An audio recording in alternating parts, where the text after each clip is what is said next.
യേശുവേ നന്ദി, യേശുവേ സ്തുതി, മാതാവേ സ്തുതി. ഞാൻ ഇടുക്കി ജില്ലയിൽ നിന്ന് തൊടുപുഴയിൽ നിന്ന് വരുന്നു. ഞാൻ ആദ്യമായിട്ട് പറയട്ടെ, ഞാനൊരു ഹൈന്ദവ സ്ത്രീയാണ്. ഞാൻ 2019 ജൂലൈ 4-ാം തീയതിയാണ് ഞാൻ ആദ്യമായിട്ട് കൃപാസനത്തിൽ വന്ന് ഞാൻ ഉടമ്പടി എടുത്തത്. എൻ്റെ പേര് രമണി ബാബു. ഞാൻ ഇടുക്കി ജില്ലയിൽ നിന്ന് ഇടുക്കി ജില്ല തൊടുപുഴയിൽ നിന്ന് വരുന്നു. ഞാൻ 2019 ജൂലൈ 4-ാം തീയതിയാണ് ഞാൻ ആദ്യമായിട്ട് മാതാവിൻ്റെ തിരുസന്നിധിയിൽ വന്ന് ഞാൻ ഉടമ്പടി എടുത്തത്. അന്ന് മുതൽ ഞാൻ എൻ്റെ മാതാവിൻ്റെ പ്രതിഷേധ പ്രാർത്ഥന നിരന്തരം ഞാൻ പ്രാർത്ഥിക്കാറുണ്ടായിരുന്നു. അന്ന് മുതൽ എല്ലാ മാസവും ഇവിടെ ജോസഫ് അച്ഛൻ്റെ ധ്യാനം ഉണ്ടായിരുന്നു. എൻ്റെ കൂടെ എൻ്റെ ഒരു സുഹൃത്താണ് എന്നെ ആദ്യം ഇവിടെ കൊണ്ടുവന്നത്. അതിനുശേഷം ഞങ്ങൾ എല്ലാ മാസവും പലരെ കൂട്ടി 10-25 പേര് വെച്ച് ഞങ്ങളിവിടെ എല്ലാ മാസവും ഇവിടെ കൊണ്ടുവരികയും ഉടമ്പടി എടുപ്പിക്കുകയും അവരെയും കൂട്ടി മാസങ്ങൾ തോറും വന്ന് പ്രാർത്ഥനയിൽ സംബന്ധിക്കുകയൊക്കെ ചെയ്തുകൊണ്ടിരുന്നു. പക്ഷെ പിന്നെ കൊറോണ ബാധിച്ചത് കാരണം ഞങ്ങൾ 2020 മാർച്ച് ആയപ്പോഴത്തേനും അത് നിന്നുപോയി. എങ്കിലും പ്രാർത്ഥന ഞാൻ മുടക്കിയിരുന്നില്ല, നിരന്തരം പ്രാർത്ഥിക്കുന്നുണ്ടായിരുന്നു. ഈ ഇടയ്ക്ക് ഇവിടെ വരാവുന്ന സമയങ്ങളിലൊക്കെ ഞങ്ങൾ സ്വന്തമായിട്ടും വന്ന് മാതാവിൻ്റെ അടുത്ത് പ്രാർത്ഥിച്ചു പോകാറുണ്ടായിരുന്നു. അങ്ങനെ എനിക്ക് ആദ്യമായിട്ട് എൻ്റെ അമ്മ മാതാവ് തിരുകുമാരൻ വഴി തന്ന ഒരു പ്രത്യേക സാക്ഷ്യമെന്ന് പറയുന്നത്, ഞങ്ങൾക്ക് ആകെ ഒരു 10 സെൻറ്റ് സ്ഥലമേ ഉണ്ടായിരുന്നുള്ളൂ. ആ സ്ഥലത്തേക്ക് ഞങ്ങൾക്കൊരു നടപ്പ് വഴി പോലും ഇല്ലായിരുന്നു, ആധാരത്തിലും അതില്ലായിരുന്നു. 2 അയൽവാസികളാണ് അപ്പുറത്തും ഇപ്പുറത്തും താമസിച്ചുകൊണ്ടിരിക്കുന്നത്. അതിൽ ഒരാളുടെ സന്മനസ്സുകൊണ്ടാണ് ഞങ്ങളുടെ സ്ഥലത്തേക്ക് ഒരു വഴിയായിട്ട് ഞങ്ങൾക്ക് നടപ്പ് വഴി ഉണ്ടായിരുന്നത്. പിന്നീടത് അവരുടെ മുറ്റത്തോട്ടുള്ള വഴിയിൽ നിന്ന് ഞങ്ങൾക്ക് അതിനകത്തോടെ വണ്ടി കയറ്റിക്കൊള്ളാൻ ഒരു അനുമതി തന്നു. അങ്ങനെയാണ് ഞങ്ങളുടെ ഭവനത്തിലേക്ക് ഞങ്ങൾ വണ്ടി കയറ്റുകയും ഇറക്കുകയും ചെയ്തുകൊണ്ടിരിക്കുന്നത്. അതുമൂലം എൻ്റെ മോനൊരു ജോലി കാര്യങ്ങളും കഴിഞ്ഞപ്പോൾ ഞങ്ങൾക്ക് അവിടെ ഞങ്ങളുടെ ഒരു മോശം പെരയായിരുന്നു. അത് കഴിഞ്ഞ് ഞങ്ങൾ ലോണും കാര്യങ്ങളും എടുത്ത് ഒരു പെര പണിത് അപ്പം ഞങ്ങൾക്ക് ആ വഴിയെക്കുറിച്ച് ചിന്തിക്കേണ്ട ഒരവസ്ഥ വന്നില്ലായിരുന്നു. അതിനുശേഷം ഇപ്പം മകൻ്റെ ജോലി പോയി, ഞങ്ങളുടെ വരുമാനം നിന്നു, ഞങ്ങൾ സാമ്പത്തികമായിട്ടും അതുപോലെ കഷ്ടപ്പെടുന്ന ഒരവസ്ഥ വന്നപ്പോൾ ഞങ്ങൾക്ക് ആ സ്ഥലവും വീടും കൂടെ വിൽക്കേണ്ടി വന്നു. എന്നാന്ന് ചോദിച്ചാൽ ബാങ്ക് ലോണായിരുന്നു ഞങ്ങളുടെ വീട്. അത് കുടിശ്ശികയായി അടയ്ക്കാൻ പറ്റാത്ത ഒരവസ്ഥയിലേക്ക് മാറിയപ്പം ഞങ്ങൾക്ക് ആ സ്ഥലവും വീടും കൂടെ വിൽക്കണമെന്നുള്ള ആലോചന വന്നപ്പം ഞങ്ങൾക്ക് വഴിയില്ലാതെ വീട് വിൽക്കാൻ പറ്റാതെ വന്നു. അപ്പം അപ്പോഴാണ് ഞങ്ങൾ വഴിയെക്കുറിച്ച് തന്നെ ആലോചിക്കുന്നത്. ഞങ്ങൾ അയൽവാസികളായ 2 പേരിൽ ആരേലും ഒരാൾ വഴി തന്നാലേ ഞങ്ങളുടെ ഈ സ്ഥലത്തേക്ക് ഞങ്ങൾക്ക് വഴിയുള്ളൂ. നടപ്പ് വഴി എന്ന് പറയുന്ന പോലും ഇല്ലാത്ത ഒരു സ്ഥലമാണെന്ന് ഓർക്കണം. അപ്പം അതിൽ ഒരു കാരണവശാലും ഞങ്ങളുടെ ചിന്തയിൽ ഞങ്ങൾക്ക് വഴി തരാൻ സാധ്യതയില്ല. ഈ നിയോഗം ഞാൻ എൻ്റെ അമ്മ മാതാവിൻ്റെ തൃപാദങ്ങൾ ഞാൻ എന്നും നിയോഗം വെച്ച് ഞാൻ പ്രാർത്ഥിക്കുമായിരുന്നു. ഏത് വഴി തിരഞ്ഞെടുക്കുമെന്ന് എനിക്കറിയണ്ട. എൻ്റെ അമ്മ മാതാവ് ഈശോ വഴി ഈ ഭവനത്തിലേക്ക് ഒരു വഴി ഞങ്ങൾക്ക് സ്വന്തമായിട്ട് തന്ന് ഈ സ്ഥലം വിൽക്കാൻ ഞങ്ങളെ അനുഗ്രഹിക്കണമെന്ന് ഞാൻ മാതാവിനോട് എന്നും രാവിലെയും വൈകിട്ടും പ്രാർത്ഥിക്കുമായിരുന്നു. പ്രാർത്ഥന ചൊല്ലുമ്പോഴെല്ലാം വെഞ്ചിരിച്ച് ഇവിടുത്തെ കൂട്ടിൻ്റെ വെഞ്ചിരിച്ച ഉപ്പ് കൊണ്ടുപോയി ഞാൻ ആ ഇടവഴി 2 സ്ഥലത്തിൻ്റെ കൂടെ നടുക്കൊരു ഇടവഴിയാണ് റോഡ് തുടങ്ങുന്നിടത്ത്. ആ ഇടവഴിയുടെ സൈഡിൽ കൂടെ വഴി തരാൻ പറ്റത്തുള്ളൂ.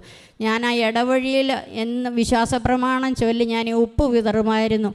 എങ്ങനെയെങ്കിലും ഇവരിൽ ആരെങ്കിലും ഒരു സന്മനസ് കാണിച്ച് ഞങ്ങൾക്ക് ഈ വീട്ടിലോട്ട് വഴി തരണമെന്ന്. പക്ഷേ ഞങ്ങൾ വഴി തരുമെന്ന് ഞങ്ങൾ ചിന്തിച്ച ആളിനോട് ഞങ്ങൾ ചോദിച്ചപ്പം ആദ്യമേ തന്നെ അദ്ദേഹം വിലക്കി, തരികയില്ലെന്ന് തന്നെ പറഞ്ഞു. പിന്നെ ഇടനിലക്കാരനെ വെച്ച് വീണ്ടും ഞങ്ങൾ ചോദിപ്പിച്ചപ്പം ഞങ്ങൾക്ക് താങ്ങാൻ പറ്റാത്ത വിലയാണ് അദ്ദേഹം പറഞ്ഞത്. അത് ഞങ്ങൾക്ക് തരാതിരിക്കാനാണെന്നുള്ളത് ഞങ്ങൾക്ക് മനസ്സിലായി. അത് കേട്ട് കഴിഞ്ഞപ്പോൾ തൊട്ടിപ്പുറത്തെ അയൽവാസി സോമനസാൽ ഞങ്ങളോട് പറഞ്ഞു, ഇനി അദ്ദേഹത്തോട് വഴി ചോദിക്കാൻ പോകണ്ട, നിങ്ങൾക്ക് വഴി ഞാൻ തരാമെന്ന് പറഞ്ഞു. അദ്ദേഹം തരാമെന്ന് പറഞ്ഞപ്പോൾ ഞങ്ങൾക്ക് വിശ്വസിക്കാൻ പറ്റിയില്ല. കാരണം എന്താണെന്ന് ചോദിച്ചാൽ അദ്ദേഹം ഒരു വലിയ മുതലാളിയാണ്. എങ്കിൽ പോലും അദ്ദേഹത്തിൻ്റെ വീട്ടിലോട്ട് പണിതിരിക്കുന്ന ഗേറ്റിൻ്റെ മതിൽ ഇടിച്ചു പൊളിച്ചാൽ മാത്രമേ ഞങ്ങൾക്ക് വഴി തരാൻ പറ്റത്തുള്ളൂ. അല്ലാതെ വെറുതെ കിടക്കുന്നൊരു ഭൂമി ഇല്ല അവിടെ. അപ്പം ഞങ്ങൾ എങ്ങനെ തരുമെന്ന് ചോദിച്ചപ്പോൾ പറഞ്ഞു, അത് നിങ്ങൾ അറിയണ്ട, നിങ്ങൾക്ക് 11.5 അടി വീതിയിൽ നിങ്ങളുടെ വീട്ടിലോട്ട് ഞാൻ വഴി തരാം എന്ന് പറഞ്ഞു. ഒരു നിസാര തുകയും പറഞ്ഞു. ഞങ്ങൾക്ക് അത് എങ്ങനെ ഉൾക്കൊള്ളാൻ പറ്റിയെന്ന് ഞങ്ങൾക്ക് പോലും അറിയത്തില്ല. അതുകൊണ്ട് അങ്ങനെ 120 മീറ്റർ നീളത്തിൽ 11.5 അടി വീതിയിൽ ഒരു 10 സെൻറ്റിന് മുകളിലായിട്ടുള്ള സ്ഥലം ഞങ്ങൾക്ക് അദ്ദേഹം വഴിക്ക് തന്നു. ഞങ്ങൾ ആ വഴി വെട്ടി അന്ന് മുതൽ മാതാവിനോടും ഈശോയോടും ഏത് രീതിയിൽ നന്ദി പറയണമെന്ന് എനിക്കറിയത്തില്ല. അത് ഞാൻ അവരോടും ഞാൻ പറഞ്ഞു. അവർക്കറിയാം ഞാൻ ഇങ്ങനെ കൃപാസനത്തിൽ വരുന്നുണ്ടെന്നും മാതാവിൻ്റെ അടുത്ത് വരുന്നുണ്ടെന്നൊക്കെ അവർക്കറിയാം. ഞാൻ പറഞ്ഞു ഇങ്ങനെ എൻ്റെ പ്രാർത്ഥന കൊണ്ടാണ് നിങ്ങൾക്കത് തോന്നിയെന്ന് പറഞ്ഞപ്പോൾ അദ്ദേഹം പറഞ്ഞു ഒരു പക്ഷേ അതേ ആയിരിക്കും, അല്ലെന്ന് എനിക്ക് പറയാൻ പറ്റിയില്ല. എന്താണെന്ന് ചോദിച്ചാൽ ഒരു പക്ഷേ പിന്നീടൊരു സമയത്താണ് ഞാനിത് പറഞ്ഞെന്ന് വരികയില്ല എന്ന് എന്നോട് പറഞ്ഞു. അങ്ങനെ ഒരു അത്ഭുതകരമായ സംഭവം എനിക്കുണ്ടായി. അമ്മ മാതാവിൻ്റെ ഈശോയുടെ അത്ഭുതം എൻ്റെ ജീവിതത്തിൽ എനിക്ക് നടന്നു. ഇനിയും അതുപോലെ തന്നെ ആ വഴി ഇപ്പം ഞങ്ങൾക്ക് സ്വന്തമായിട്ട് കിട്ടി. ആ വഴി കാണിച്ച് ഞങ്ങളുടെ സ്ഥലവും വീടും കൂടെ വിറ്റതിന് ശേഷം എൻ്റെ മോൻ്റെ ഞങ്ങളുടെയും കടബാധ്യതകൾ തീർക്കാൻ പറ്റുമെന്ന് ഞാൻ അമ്മ മാതാവിൽ ഈശോയിൽ ഉറച്ചു വിശ്വസിക്കുന്നു. അതുപോലെ രണ്ടാമതായിട്ട് എനിക്ക് എൻ്റെ മൂക്കിൻ്റെ 2 ദ്വാരത്തിലും ഒരു 2 വർഷത്തോളമായിട്ട് ഒരു ഭയങ്കരമായ ഒരു വ്രണം പോലെ ആയിരുന്നു. മൂക്കടഞ്ഞ് നേരം വെളുക്കുമ്പോഴൊന്ന് കേൾക്കുമ്പോൾ ശ്വാസം വിടാൻ ബുദ്ധിമുട്ട്. അതങ്ങോട്ടൊരു ശരിക്കും മൂക്ക് നിറഞ്ഞങ്ങ് പൊറ്റം കെട്ടുന്ന പോലെ. അത് നമുക്കങ്ങ് വൃത്തിയാക്കി കഴിഞ്ഞാൽ ബ്ലഡ് വരും, നിറച്ചും ബ്ലഡ് വരും. അത് കുറേ സമയം ബ്ലഡ് ഒപ്പിയെടുത്താലേ അതങ്ങ് മാറുള്ളൂ. ഇങ്ങനെയായി ഞാൻ 2-3 ENT കാണിച്ചു. അവർ പല മരുന്നുകളും തന്നിട്ടും എനിക്കതൊരു മാറ്റം വന്നില്ല. ഞാൻ എന്നും രാവിലെ 5 മണിയാകുമ്പം പ്രദക്ഷിണ പ്രാർത്ഥന ചൊല്ലിയതിന് ശേഷം ഞാൻ ഉടമ്പടി തൈലം ഞാൻ അമ്മ മാതാവിനോട് പ്രാർത്ഥിച്ച് ഞാൻ എൻ്റെ മൂക്കിൻ്റെ 2 ദ്വാരത്തിലും ഞാൻ പുരട്ടുമായിരുന്നു. അങ്ങനെ ഒരാഴ്ച പുരട്ടി കഴിഞ്ഞപ്പോഴത്തേനും ഇപ്പം എനിക്ക് യാതൊരു പ്രശ്നവും ഇല്ല. മൂക്കിൽ അങ്ങനെ ഒരു സംഭവം ഉള്ളതായിട്ടേ എനിക്കറിയത്തില്ല. അതും എൻ്റെ അമ്മ മാതാവിൻ്റെ ഈശോയുടെ അനുഗ്രഹം കൊണ്ട് മാത്രമാണെന്ന് ഞാൻ ഉറച്ചു വിശ്വസിക്കുക. അതുപോലെ തന്നെ എൻ്റെ അടുത്തുള്ള ഒരു ചേച്ചി സ്ട്രോക്കും ലിവർ സിറോസിസും വന്ന് ഗുരുതരമായിട്ട് തന്നെ ആശുപത്രിയിൽ കിടന്നതാണ്. അവരെ നോക്കാനൊരു 16 ദിവസം ശുശ്രൂഷിക്കാൻ അവരുടെ മകളുടെ കൂടെ നിൽക്കാനുള്ളൊരു ഭാഗ്യവും എനിക്കുണ്ടായി. അപ്പം ഡോക്ടർമാർ പലരും നോക്കിയിട്ട് അവിടെ പല വിഭാഗക്കാരും നോക്കിയിട്ട് പറഞ്ഞു എങ്ങനെ പോയാലും അപ്പോൾ ഒരു 77 വയസ്സുണ്ട്. അന്നേരം പറഞ്ഞു എന്താണെന്ന് പറഞ്ഞാലും ഒരു അങ്ങേയറ്റം പോയാൽ ഒരു 3 മാസം അതിൽ കൂടുതൽ നമുക്ക് പ്രതീക്ഷിക്കേണ്ട, നിങ്ങൾ ഉൾക്കൊള്ളണമെന്ന് മക്കളോട് പറഞ്ഞു. ഞാൻ മരുമോളായിരുന്നു കൂടത്തിൽ നിന്ന്. ഞാൻ മരുമോളോട് പറഞ്ഞു ഇന്ന പോലെ മാതാവിൻ്റെ തൈലവും ഉടമ്പടി തേനും എൻ്റെ കയ്യിലുണ്ട്, ഞാനത് നമുക്ക് കൊടുക്കാമെന്ന് പറഞ്ഞ് ഞാൻ ചെന്നത് എടുത്തുകൊണ്ട് വന്ന് മരുമകളെയും കൂട്ടി ഞങ്ങൾ വിശ്വാസപ്രമാണം ചൊല്ലി രണ്ടും വായിൽ കൊടുത്തു. അത്ഭുതമെന്ന് പറയട്ടെ, ഇന്നിപ്പോൾ 9 മാസമായി.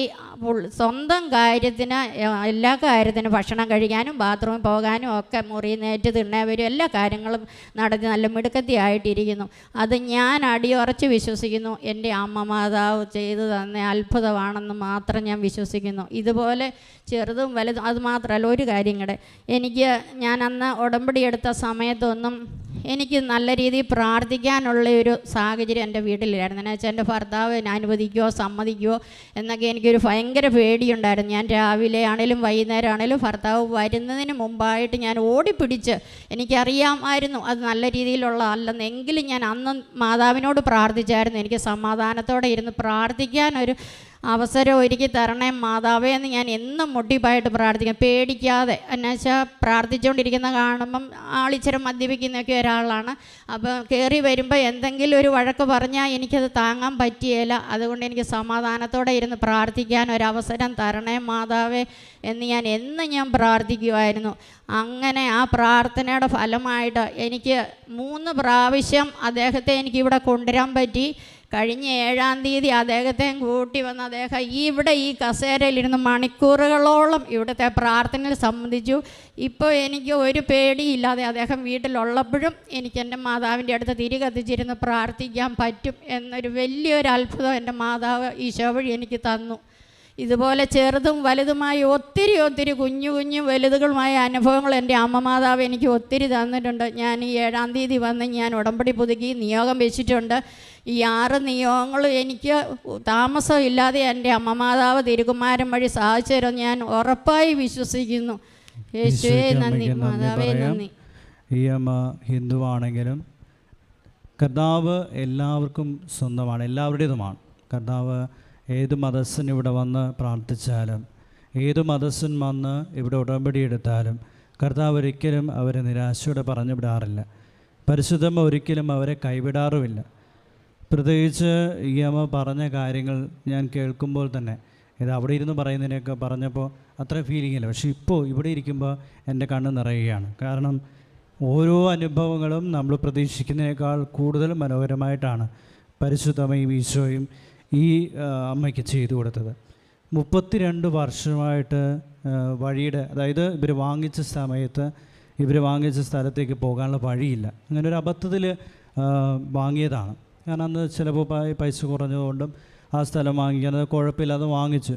പക്ഷേ വഴിയെക്കുറിച്ച് പിന്നീട് അത്ര വലിയ കാര്യമായിട്ട് തോന്നിയില്ല. കാരണം തൊട്ടടുത്തുള്ള വീട്ടിലെ ഒരു അയൽവാസി നടക്കാനും പോകാനും നല്ല സന്മനസ്സോടുള്ള മനുഷ്യനായിരുന്നു. അയാൾ പോകാനും വരാനും വീട് പണിയാനും ഒക്കെ ആയിട്ട് അതിനുള്ള വഴിയോട് നടക്കാനുള്ള അനുവാദം കൊടുത്തത് കൊണ്ട് വഴിയെക്കുറിച്ച് അത്ര ഒരു അങ്കലാപ്പില്ലായിരുന്നു.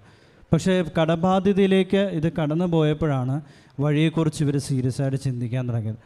അങ്ങനെ 2 അയൽവാസികൾക്കും വേണ്ടി പ്രാർത്ഥിച്ചുകൊണ്ട് ഈ ഉടമ്പടി ബന്ധത്തിലൂടെ ഉടമ്പടി ഉപ്പ് അത് കർത്താവിൻ്റെ സാന്നിധ്യം വെളിപ്പെടുത്തുന്നതാണ്, സംരക്ഷണം വെളിപ്പെടുത്തുന്നതാണ്.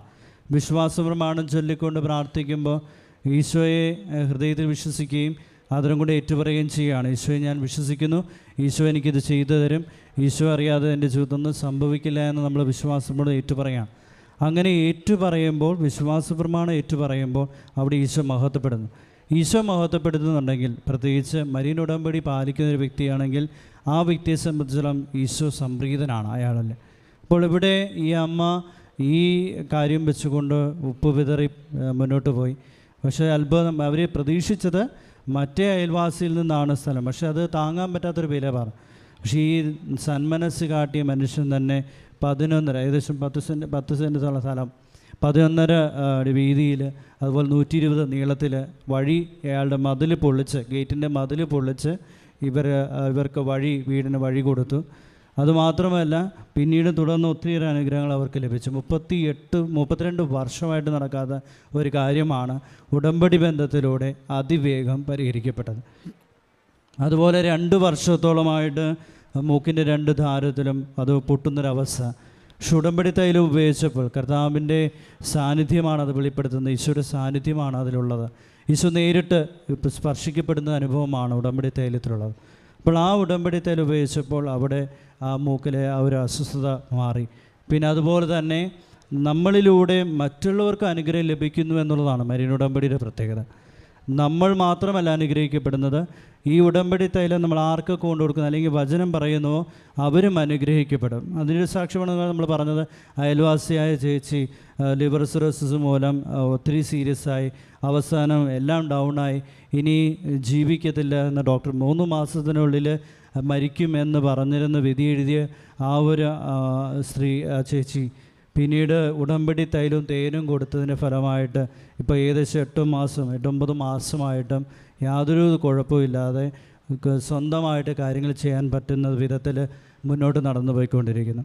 അപ്പോൾ പരിശുദ്ധ അമ്മ ഈശോയും ചെയ്തു കൊടുത്ത അനേക നന്മകൾക്ക്, ഒത്തിരിയേറെ നന്മകൾ ഇവരുടെ ജീവിതത്തിൽ ചെയ്യുന്നുണ്ട്. മറ്റു നിയോഗങ്ങളും സാധിക്കട്ടെ എന്ന് പ്രാർത്ഥിക്കാം.